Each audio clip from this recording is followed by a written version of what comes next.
বঙ্গোপসাগরে ফের ঘূর্ণাবর্ত, কলকাতা সহ বাংলার এই জেলাগুলিতে ফের ভারী থেকে অতি ভারী বৃষ্টির সতর্কতা জারি করল আলিপুর আবহাওয়া দফতর। তো বঙ্গোপসাগরে তৈরি ঘূর্ণাবর্তের জেরে ফের কবে কখন থেকে কলকাতা সহ বাংলার কোন কোন জেলাগুলিতে বজ্রবিদ্যুৎ সহ ভারী থেকে অতি ভারী বৃষ্টির সতর্কতা জারি করেছে আবহাওয়া দফতর, এবং এই বৃষ্টি টানা কতদিন ধরে কোন কোন জেলাগুলিতে চলবে, কি বলছে হাওয়া অফিসের পূর্বাভাস, বিস্তারিত জানিয়ে দেব ভিডিওতে, সঙ্গে থাকুন। আর আবহাওয়ার প্রতিনিয়ত আপডেট পেতে আমাদের ইউটিউব চ্যানেলটি সাবস্ক্রাইব করুন।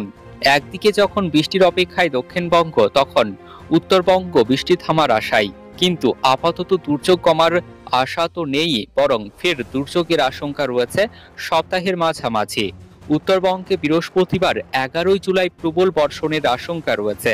সেই সঙ্গে অরুণাচল প্রদেশ, অসম, মেঘালয়, সিকিমে প্রবল বর্ষণের সতর্কতা রয়েছে। অন্যদিকে মঙ্গলবার 9 জুলাই ও 10 জুলাই বুধবার বিক্ষিপ্তভাবে 2-1 পশলা বৃষ্টি হতে পারে দক্ষিণবঙ্গের কয়েকটি জেলায়। তাও সেই বৃষ্টিতে থাকবে না দাপট, বিক্ষিপ্তভাবে বজ্রবিদ্যুৎ সহ বৃষ্টি হতে পারে। তবে বৃহস্পতিবার 11 জুলাই থেকে ফের বৃষ্টি বাড়ার সম্ভাবনা রয়েছে দক্ষিণবঙ্গের জেলাগুলিতে। উত্তরবঙ্গের আবহাওয়া আজ জলপাইগুড়ি, আলিপুরদুয়ার ও কোচবিহারে ভারী বৃষ্টির সতর্কতা রয়েছে। এই সপ্তাহে বৃষ্টির পরিমাণ হতে পারে 100 মিলিমিটার পর্যন্ত। বজ্রবিদ্যুৎ সহ বৃষ্টির সম্ভাবনা রয়েছে দার্জিলিং, কালিম্পং, উত্তর দিনাজপুরে। বজ্রপাত ও সঙ্গে দমকা ঝোড়ো হাওয়া বইতে পারে। বুধবার 10 জুলাই থেকে ফের বৃষ্টির পরিমাণ বাড়বে উত্তরবঙ্গের জেলাগুলিতে। উত্তরবঙ্গে সপ্তাহভরি ভারী থেকে অতি ভারী বৃষ্টির সতর্কতা আবার জারি করা হয়েছে। আজ থেকেই প্রবল বৃষ্টি হতে পারে আলিপুরদুয়ার জেলায়।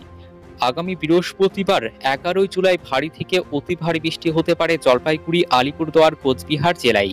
এছাড়াও দার্জিলিং, কালিম্পং এবং উত্তর দিনাজপুর জেলাতেও ভারী বৃষ্টির সতর্কতা রয়েছে। আগামী শুক্রবার পাহাড়ি অঞ্চলে বৃষ্টি বাড়বে। দক্ষিণবঙ্গের আবহাওয়া, দক্ষিণবঙ্গের জেলাগুলিতে বুধবার 10 জুলাই অতি ভারী বৃষ্টি হবে না। দক্ষিণবঙ্গের জেলাগুলিতে বিক্ষিপ্তভাবে বৃষ্টির সম্ভাবনা রয়েছে হালকা মাঝারি। বুধবার 10 জুলাই পর্যন্ত এই পরিস্থিতি থাকলেও বৃহস্পতিবার 11 জুলাই থেকে ফের বৃষ্টির সম্ভাবনা বাড়বে কলকাতা সহ দক্ষিণবঙ্গের জেলাগুলিতে। বুধবার 10 জুলাই পূর্ব ও পশ্চিম বর্ধমান, বীরভূম, মুর্শিদাবাদ, নদিয়া জেলাতে বজ্রবিদ্যুৎ সহ হালকা থেকে মাঝারি বৃষ্টি হতে পারে। বৃহস্পতিবার 11 জুলাই থেকে আগামী শনিবার পর্যন্ত কলকাতা সহ দক্ষিণবঙ্গের সব জেলাতেই বজ্রবিদ্যুৎ সহ হালকা বৃষ্টির সম্ভাবনা বাড়বে। বজ্রবিদ্যুৎ সহ হালকা থেকে মাঝারি বৃষ্টির পূর্বাভাস রয়েছে, সঙ্গে বজ্রপাতের আশঙ্কাও রয়েছে।